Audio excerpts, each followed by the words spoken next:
Welcome to Guide Guru. We hope this video helps. You begin by confirming prerequisites so your application succeeds. First, pick your legal entity because it changes taxes and paperwork. Once chosen, get an EIN or have your SSN ready. Next, identify a primary business address, NAICS code, and owner contact details. Make sure to note any regulated activities, food service, liquor, construction, since those need endorsements. Now you're ready to open the online master business application and enter these basics to create your state account and preliminary registration. Once you've started the application, complete the core registration step by step.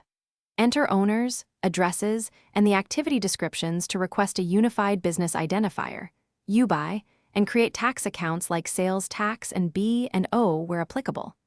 You'll choose tax collection frequencies and withholding details. Make careful selections because they affect filing cycles. Also, apply for any local city or county licenses now. Many jurisdictions require parallel registration.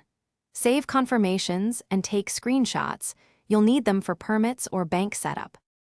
You finish by paying fees and securing your license documents. Download the UBI confirmation and license PDF for records and banking. Then create a compliance calendar for renewals, tax filings, and any specialty endorsement renewals so nothing lapses. If your application is rejected or delayed, don't panic. Check the rejection reason, correct inaccurate fields, and immediately resubmit. If that fails, contact the State Business Licensing Service or your local licensing desk for targeted guidance.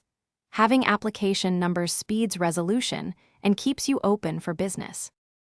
Thanks for watching. Consider subscribing if we helped you today.